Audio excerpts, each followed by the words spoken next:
Alright, this is William Drumming. Welcome to my channel. So let's continue our journey of making a thumbnail maker app. I already created this as the Xcode, and let's also bring out the AI. So I believe this is like the first time I introduced this technology in my tutorial. So yeah, let's get to it. So we got this. I already created this project. Okay, just create this, and if you create this, you can right click here, okay, and show in Finder, which will bring you this, and then I'm using cursor. If you don't know cursor, it's just a kind of like a change of a editor, but embedded with AI, and that AI can, you just first you can use their AI is like a cloud, like by default, but of course you can use like a Copilot, something like that. They can greatly suggest the code based on the whole project. So using the whole project as a concept, as a context, and I think it's really helpful. Okay, so you just need to open cursor and you just get all this content, click and drag. Okay, just make it inside and you're good to go. Okay, so the whole project will be the thumbnail. Will be the context. And by the way, my recommendation is that create your project first in Xcode, because Xcode we've got a lot of things going on, and you want Xcode to have to, first initialize things, and then you can start working on cursor. Okay, and so let's go back. Let's go back here, check everything is okay. So go to cursor. Okay, so on cursor, basically, if you want use cursor, you have to, especially you are making like really complex projects, you have to get a basic framework. Okay, so because cursor can't help you actually like get some code, like generate some file. They can't do that. You can just to get the code, so you have to like manually get the file generated. So what I'm going to do is just go to the content view file, okay, and Command O to select everything, Command L to get this chatting out, and you can say I want to make them app. Okay, it's really bit simple. That's why I want to demonstrate how to incorporate your development process with the cursor. Okay, say I want to make a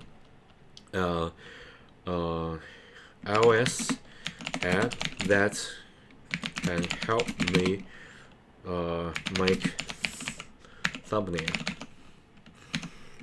for different platform. Okay, so basically I want to make a different platform, but if you do that, it will overcomplicate things. So my recommendation is that one step at a time. So you don't need to add 4 different platforms yet, even though you want to do that, but you want to do that slowly. Okay, so what I'm going to do is to I don't know whether you guys can see the really small text. Okay, yeah, I make it bigger, but that will completely destroy this text. Just bear with me 1 second. You don't want to for different platform. That's my personal experience. You can greatly improve your efficiency this way. You don't want to overcomplicate instruction in prompt at the very beginning. And I don't know whether you guys know this, but AI works better when they do the step-by-step instruction. Okay, so sometimes even you want AI to solve one complex problem and they got it wrong, and you add a keyword like come on, just to say step by. You don't need to add a comma. Okay, you just need to add I want you to solve this step by step, and then print out the the thought process. You can greatly increase the accuracy. Okay, so you don't want to do that. You don't want to rush that. You want a minimum viable product. So let's think about it. You don't want to change your ratio. You can always change that, because the ratio is like the variable. Okay, you can always change that. So the core functionality is choose one image from your library. Okay, choose that. Get that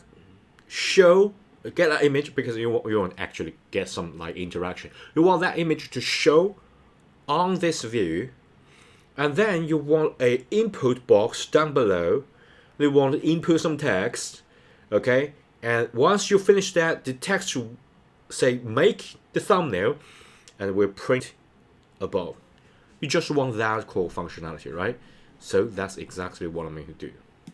So the best solution here is I want to make an app that can help me make thumbnails, and the basic functionality like this.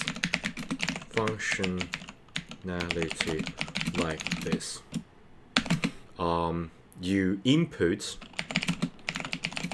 There's a button. Says you can select image from your photo library, and you click. You can select one photo. You don't want multiple photos, okay? One photo from your iPhone's library, photo library, and then below the button there is a input box, okay, where you can input some text that can be. Okay, so here comes your tricky question. So if you input some text, do you want the text to show live on this photo, or you just want to input the text and click and see the result? So remember the concept that it's not a concept, it's like a rule that I shared with you at the beginning of this video. We don't want to anything fancy, okay? So you just want to input that, okay? If you input that, you can store that in a variable, something like that. It's just backend, save it, and click combine, and use some functionality to stick that to the image. You can sort of like change the font size, or change the font color, change the background color even. You can do that. I already make the similar app like this. So I just want to show that live how to do it. So you don't want it a live showing. If you want that, you of course can do that. But for the minimum viable app, you want to restrict users' input. Okay, that's my personal opinion. Because you want design to look good, but you don't want all this hassle to live show the area where you can put things, all that. Of course, there's another way of doing that. So it's like we got image, and you select image show here, and above that image you got some input box, and you just input text here, and what you see is what you get. Okay, and then you can click combine and just stick to that and make an image like locally on the phone and export that. Of course, you can do that as well, but right now it's just still too fancy for me. Okay, even though the AI is constantly evolving recently, I don't want all this hassle. I want step by step and see and show you guys how I will do if I'm making this app. Like, I'm unprepared, to be honest. I'm unprepared. I just want to show the real development process, because if you're an indie developer, you don't want go through all this hassle while you work in big tech company. You got like a department design, or this users feedback, all that. You got also the questionnaire, something like that. You don't want to do that. You got an idea, you found a market, you do that. You do a minimum viable product. Come on, ship it, and if it works, it works. If it didn't work, make another one. Okay, that's how versatile the indie dev works, and that's the a core competitive advantage of indie dev. So just to hear me out, okay, just to follow the video, okay, and you can get the amazing result. Okay, and where input text, where you can put input text that can be combined to the image. The text will be on the center of the image. Okay, just the text will be on center of the image and floating about. Floating.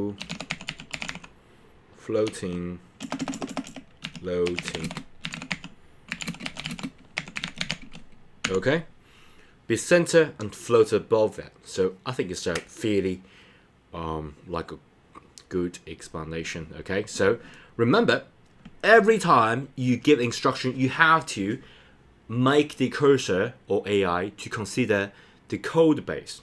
So you either can click it or using this command and enter.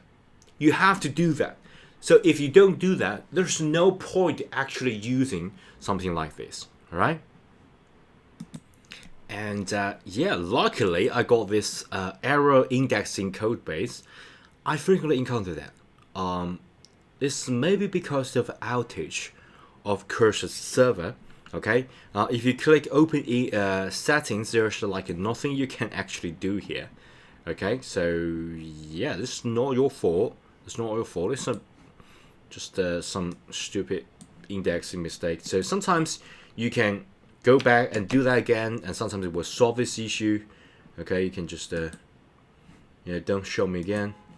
Okay, and as long as like reading all the files and reply, everything is fine. Okay, so yeah, so let's just wait for the code generation.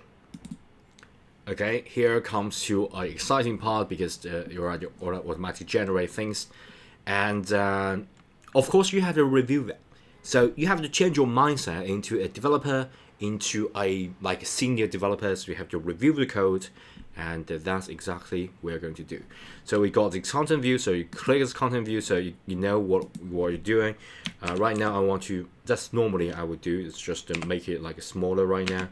Okay, and you got this code view here. So I just make it like left and right sides, but mainly I will focus on the right side. So normally I would just make it font size fairly small so I can get the whole thing. So we got select image, we got image selection. So basically using the photo picker here. Yeah, that sounds fair. Photo picker selection, that's using the photo picker API. Okay, that's good. If select image, yeah, this is just some logic, and then we got some text overlay. Good. Text field, this is the text field. We can input on change. We got some data. Okay, really simple one. Okay, and if you want to accept the change, here comes the amazing part. You got here, you click this apply, and at left side you just got some sort of like a Git version control. Got it here. So the green line will be the thing that AI automatically added, and the red line will be deleted. Okay, then you can review the code like you're a reviewer. I love this. Okay, so basically import photo UI. That's good. And add 3 state variable and says the select image, yeah, UI image. I got image selection overlay text, so it's got like storage for the text, and that's good. We got vtext photo picker, yeah, all that. Yeah, that sounds fairly good. Can't find this source kit.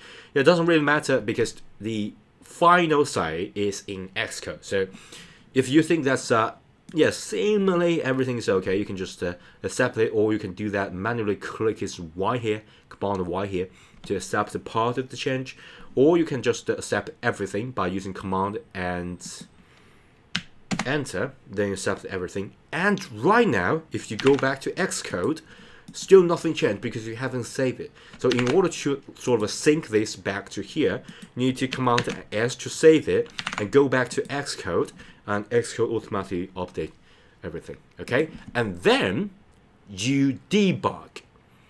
Okay, this is a major part of you using AI. You have to review, but you are not compiling everything in your head, right? You needed the compiler to do that.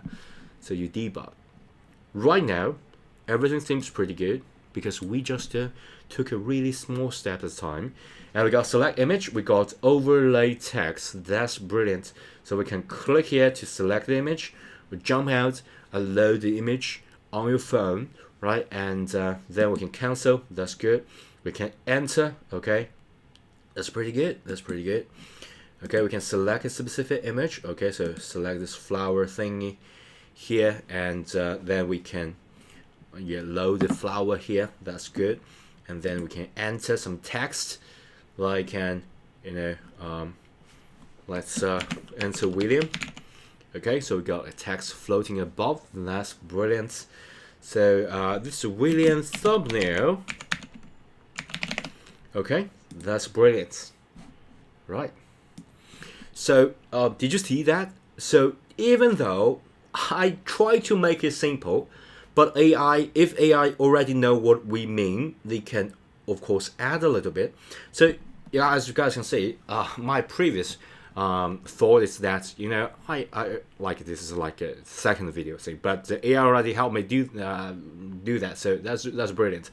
So you got the live showing, and you got part of the text here. So basically, got image. If select image, so if the image has been selected from your photo library, we got a Z stack. That's because we want image back and text floating above. That's good. We got image, and that's UI image resizable CI to fit that, just to make it fit the phone. And we got a frame maximum height. So you won't just go crazy and squeeze everything out from the screen. And we got text overlay. That is a variable here, okay? And overlay text will be overlay text like save variable private var here, and that will be depend on change, okay? And AI got a typical mistake because the AI typically is like a trained on previous code, okay? So it's got like a little bit deprecation. So you have to we will review that. But I just want to show you that AI can make mistakes, and you have to review that. You have to modify that. Sometimes you have to do that manually. But let's try the AI again, okay? I know this, this is a common mistake, as you guys can see. On change, and we got this like two parameters, like old value and new value, and right now it's just using the old theme text, but it's deprecated. Doesn't mean that it can't work. As you guys can see, it's worked perfectly well. But let's just modify that as well. But let's ask AI to do that first, and then let's modify later. Of course, if AI can't do that, we will manually modify it. Okay. So we already know that, but I just want to demonstrate how you can. You have to review and you have to modify multiple times, because AI will not get like the latest information. Of course, you can ask him to search online for this, and let me show you how to revise it. But because I think online is like an overkill for this, but let's just try the AI here and see whether he can modify things. Okay, so what I would usually do is to just simply, got hold of this unchanged, okay, double click so I can select this area, okay, copy, go back here, okay, and we don't need to add context, just ask follow-up question, paste it, or you can do something like this. This is some tip that you can do while you are using cursor. You use this part as a where is it, on change, okay? You use this part as a context, so command and L, so you can add that to the context, and you can then paste it here. On change was deprecated in that, and then you can click code base, but I think that's overkill. But things, we are using that, we might as well just do this and just wait for the response. I believe right now this model right here is not connected to the internet, but we will combine a lot of models, so a lot of AI tools along the way. So yeah, let's try this offline version, okay? And the model says I hope you updated the unchanged, modified to a new thing tag according to iOS 17, modify the code, okay? So if there's a multiple version, okay, and you have to really think about this, okay? So this is the version that I suggest change, got new old value, new value. I know the theme tags, so I know he's doing correctly. Of course, if you don't know, it's always recommended to check it out.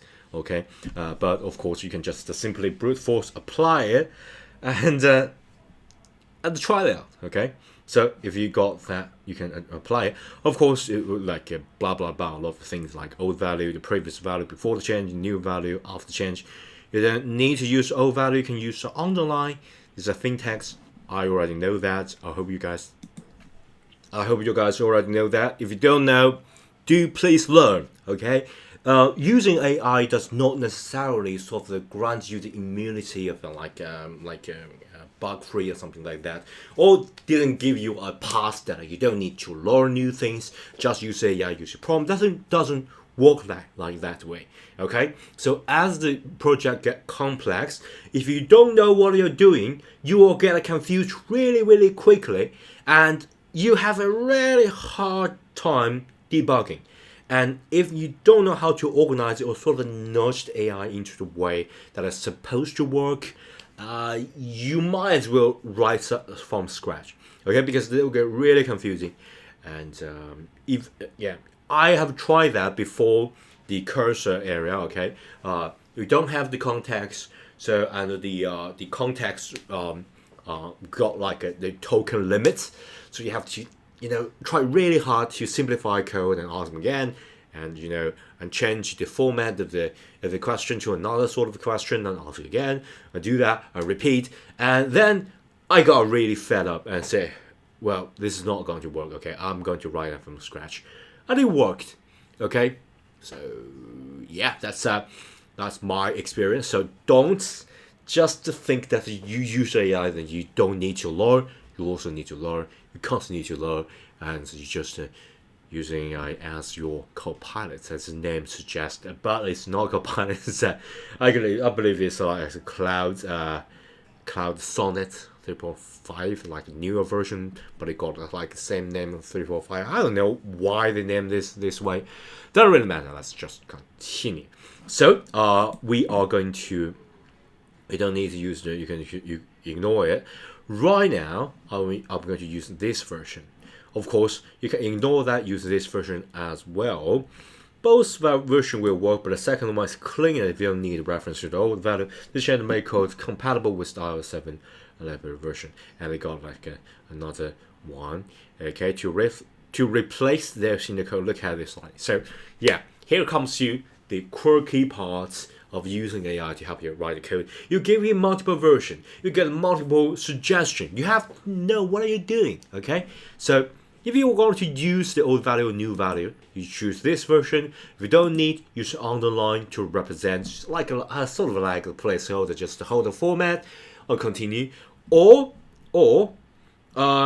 this code is actually not updated code. It's original code, and the AI is like really helpful, really thoughtful. Think that if you don't know what I'm talking about, look at the code like this and replace it. So don't just apply the code like this, because if you do that, nothing will happen. Okay, so you're going to apply like this, because I want the old one, new value here, because I want you guys to learn and get yourself familiar with iOS 17 version. So apply and look at here. Let's do the code revision. Okay, so we got on change or blah blah. Yeah, you got that. So if you do like you working there in team and doing the some project on GitHub, you will get yourself pretty familiar with that. And here, if you think about this, it's amazing. The old value and new value doesn't really change that much. It's just add an old value. So it's basically just a placeholder. Doesn't really matter. If you accept that, this time we're going to accept this part. We're not going to use this because, I just want to, show you how like a partial accept is done. But right now, luckily, we just got one part. If you look at here, okay, this part is the addition as well as subtraction. Okay, so just move this to here and command on Y and partial accept. And don't forget to command and save. Go back here, and we'll automatically change your new format and the error is gone. That's good. So once the error is gone, look at here, you can select image, right? Wait for it to load. So wait. This time I'm going to use this is like an inspiring code here. So this image and say life is like amazing, okay, and something like that. Okay, that's pretty good. That's pretty good. So basically, we got a image that actually showed, and we got some live text that flowed above this image. That's brilliant. And this time we are going to, I think this next video we're going to add how to because right now this is just something for show, but it's not actually save it. Okay, we can't actually save that to your phone. Okay, so in next video I'm going to show you how to use AI and do this together and save that to your phone. Okay, and we might adding a little bit of option for the background or something like that, just to make things interesting. Okay, keep things interesting. And also I want I have a really strong feeling that AI needs to be incorporated into the daily workflow, so it can really improve the efficiency of the a prototype. Okay, and especially if the project is not really complex, just so for example it's proof of concept project, quickly do that. So I'm tempting to use AI and combine that into my daily tutorial and video making process, so I can greatly improve the efficiency of conceptualizing a thing and test it out and show you guys the prototype, and so you guys can enjoy more videos. So do be prepared. So I think maybe that's the a breaking point of the human development. So right now the whole efficiency of the whole human race got a skyrocket, because for me I think it's a great improvement. Okay, and I think that's pretty much all for this video, and thanks for your time, and don't forget to give me a thumb up, subscribe to my channel if you haven't already. Okay, they got tons of things, and if you want to support me, if you want to keep this channel going, please join my Patreon. Okay, just the $3 US, and you can download all the previous code and exclusive content. Okay, thanks, bye.